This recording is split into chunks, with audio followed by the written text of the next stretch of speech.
Hello friends, welcome to my channel. कैसे हैं आप लोग? आशा है आप सभी अच्छे होंगे। और हमारा आज का ये आखिरी आंसर की होगा प्रथम पाली का, क्योंकि हम लोग सारे सब्जेक्ट पर बात कर चुके हैं, चाहे वो हिंदी हो, इंग्लिश हो, संस्कृत हो, पर्यावरण अध्ययन हो, बाल विकास हो, सभी पर बात हो चुकी है। लास्ट हमारा बचा है गणित का, तो वो भी देख लेते हैं। ठीक है। और वैसे भी काफ़ी लोगों को गणित से काफ़ी डर लगता है, तो देखते हैं आप लोग कितना सही करके आए हैं। लेकिन मेरा मानना है अगर आप चार सब्जेक्ट को अच्छे से करके आए होंगे, मतलब पढ़ के गए होंगे, तो गणित में थोड़ा बहुत करके आएंगे तब भी पास हो जाएंगे। तो प्रश्न है दिया गया है ABCD के मध्य क्रमशः DEF है। ज्ञात कीजिए निम्न में से कौन सा कथन सत्य है।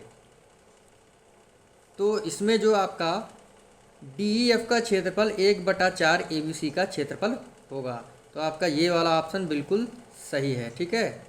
पेपर बहुत ही आसान था, मैं आपको फटाफट आंसर बताता हूँ और क्या सही है आपको पता चल जाएगा। यदि किसी दिए गए आंकड़े का समांतर माध्य A, ज्यामितीय माध्य G तथा हरात्मक माध्य H है तो होगा, तो आपका पहला वाला ऑप्शन जो है एकदम सही होगा। ठीक है, 92 का पहला वाला ऑप्शन सही है। लिखा है यदि दो संख्याओं का अंतर तथा गुणनफल 5 है तथा 36 है तो दोनों का व्युत्क्रम का योग, व्युत्क्रम का अंतर होगा। देखिए, दो संख्याओं का अंतर x माइनस वाई बराबर 5 और गुणनफल x y 36 हो जाएगा। ठीक है, अगर हम इसको ऐसे लिख लेते हैं, ठीक है, तो क्या हो जाएगा, ये हो जाएगा, मतलब 5/36 इसका आंसर आएगा। 5/36। देखिए यहाँ पे हल भी है पहले से। लिखा है 20वीं सदी के स्वशिक्षित भारतीय गणितज्ञ प्रतिभावान कौन थे। श्रीनिवास रामानुजन, श्रीधराचार्य, आर्यभट्ट, हरिश्चंद्र। तो ये थे श्रीनिवास रामानुजन। अगला प्रश्न है किसी कमरे की चारों दीवारों का क्षेत्रफल 660 मीटर स्क्वायर तथा लंबाई उसकी चौड़ाई की दुगनी है। यदि कमरे की ऊंचाई 11 मीटर है तो उसकी छत का क्षेत्रफल होगा। देखिए, छत का क्षेत्रफल, चारों दीवारों का क्षेत्रफल होता है 2h ब्रैकेट में L+B इंटू 660। ठीक है, और h दिया हुआ है 11, तो 2 × 11 L+B बराबर 660। ठीक है, ये तो हो जाएगा 22।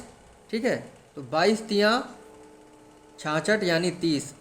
L और B आपका कितना हो जाएगा, 30 हो जाएगा। ठीक है, और लिखा है लंबाई उसकी चौड़ाई की 2 गुनी है, तो 2B + B = 30, यानी 3B बराबर हो जाएगा 30, B बराबर आपका 10 और L बराबर आपका हो जाएगा 20। तो L 20 और B 10, तो छत का क्षेत्रफल L × B बराबर क्या हो जाएगा, 20 × 10, यानी आपका 200 मीटर स्क्वायर छत का क्षेत्रफल होगा। इसका जो आंसर है वो आएगा 1/25। कितना आएगा, 1/25 आएगा। देखिए, लिखा है 16,075 को किसी संख्या से भाग देने पर भागफल 167 तथा शेषफल 43 प्राप्त होता है तो भाजक होगा। तो भाजक कितना होगा, भाजक आपका 96 होगा। लिखा है 50 से छोटे धन पूर्णांकों में अभाज्यों की संख्या कितनी होगी, ये होगी 15। लिखा है दो संख्याओं में सबसे बड़ी संख्या का 2 गुना छोटी संख्या के 5 गुने से 3 ज़्यादा है तथा बड़ी संख्या के 4 गुने तथा छोटी संख्या के 3 गुने का योग 71 है। वे संख्याएं होगी 14 और 15। कितनी होगी, 14 और 15 होगी। ठीक है, इस चीज़ को ध्यान रखिएगा। लिखा है एक वर्ग का क्षेत्रफल जिसकी भुजा 8 सेंटीमीटर है उस आयत के क्षेत्रफल के बराबर है जिसकी लंबाई 16 सेंटीमीटर है। देखिए, वर्ग का क्षेत्रफल भुजा स्क्वायर और आयत का लंबाई गुणे चौड़ाई, b बराबर क्या आ जाएगा, 4। ठीक है, आयत की चौड़ाई जो है वो आ जाएगी 4। ठीक है, सीधे ऑप्शन आपका 4 सही हो जाएगा। ये वाला प्रश्न जो है बहुत ही आसान है, इसका आंसर 2 आएगा। कितना आएगा, 2 आएगा। A + B + C क्या हो जाएगा, 3 + 4 + 7, नीचे क्या है सी की वैल्यू 7 होगी, ठीक है। ये हो जाएगा 14, अब 14/7 कितना हो जाएगा 2। लिखा है 5 जनवरी 1991 को शनिवार था, 3 मार्च 1992 को सप्ताह का कौन सा दिन होगा, मंगलवार होगा। हल कीजिए, हल करेंगे तो इसका आंसर आएगा 11/64। एक त्रिभुज की रचना करनी है तो संभव भुजाएं निम्न में से क्या होंगी, चौथा वाला ऑप्शन आपका सही हो जाएगा। लिखा है आरोही क्रम में लिखना है, यानी बढ़ते हुए क्रम में लिखना है, आपका जो है पहला वाला ऑप्शन सही होगा इसमें। लिखा है यदि किसी वस्तु का क्रय मूल्य उसके विक्रय मूल्य का 3/2 है तो लाभ या हानि प्रतिशत होगा 23.5% हानि। ये देखिए लिखा है 12 से भाग देने पर शेषफल होगा कितना, 4।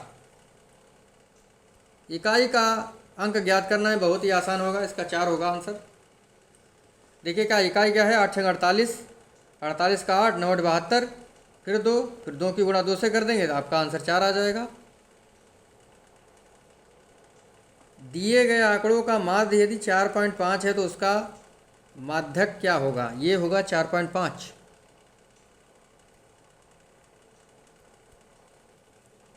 सांख्यिकी में विचरण का विश्लेषण नामक विधि देने का श्रेय है R.A. फिशर का।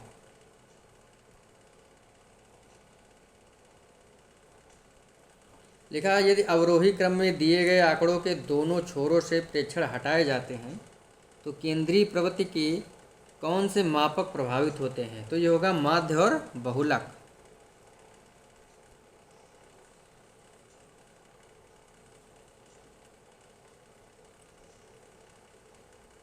लिखा है 5 सेंटीमीटर बाजू वाले एक घन के सभी फलकों पर रंग लगाया जाता है, यदि इसे 1 सेंटीमीटर वाले घन से काटा जाता है तो 1 सेंटीमीटर वाले घनों में केवल एक फलक पर कितने रंग होंगे, तो ये होंगे 54।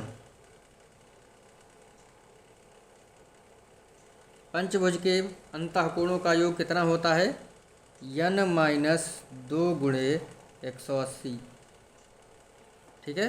n कितना है 5, 5 - 2 180, यानी 180 × 3 कितना हो जाएगा 540 डिग्री।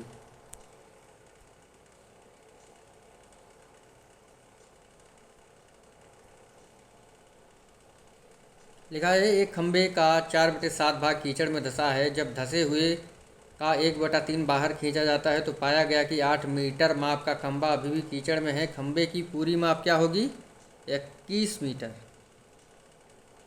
ए और बी किसी काम को 12 दिन में करते हैं, बी और सी उसी काम को 15 दिन में करते हैं, सी और ए उसी काम को 20 दिन में करते हैं। ए अकेला उस काम को कितने दिन में करेगा, तो बहुत ही आसान सा प्रश्न है ये, 30 दिन होगा, ठीक है, 30 दिन होगा, बहुत ही आसान प्रश्न है ये। महत्तम समापर्त निकालना है, 7/330 आएगा, ठीक है। वर्गमूल निकालना है, पहला वाला ऑप्शन जो है इसका सही होगा, बहुत ही आसान प्रश्न होता है ये। लिखा है एक वर्ग तथा एक समबाहु त्रिभुज की एक भुजा उभयनिष्ठ है, यह त्रिभुज की एक भुजा 4/3 है तो उसकी आकृति का परिमाप कितना होगा, 6 सही 2/3। इसमें जो है आपका थर्ड वाला ऑप्शन सही होगा, ठीक है। निम्नलिखित में से कौन सी संख्या 99 से विभाजित होती है, 3 वाला ऑप्शन आपका सही होगा। पाई क्या है, पाई एक जो है क्या है, पाई एक जो है अपरिमेय संख्या है। कौन सी संख्या है, पाई एक अपरिमेय संख्या है। तो इसी प्रकार से हमारे गणित के भी प्रश्न समाप्त हुए, क्योंकि मुझे समझाना तो है नहीं, आंसर बताने आपको, समझाएंगे बाद में आपको किसी दिन। तो इसी प्रकार से हमारा जो प्रथम पाली का था, जो कुछ भी था तो सब समाप्त हो गया। बाकी अगर पेपर देखा जाए तो बहुत ही आसान था, और कितने प्रश्न आप लोगों ने 150 में टोटल सही करे हैं ये भी आप कमेंट करके बताइएगा, ठीक है। क्योंकि गणित में पूछ रहा हूँ, गणित आपका लास्ट है, हिंदी हो गया, ईवीएस हो गया, बाल विकास हो गया, संस्कृत हो गया, ठीक है, सब कुछ तो हो गया आपका, जो भी सब्जेक्ट थे आपके, ठीक है। तो मिलेंगे आपसे अगले वीडियो में, तब तक के लिए जय हिंद, जय भारत।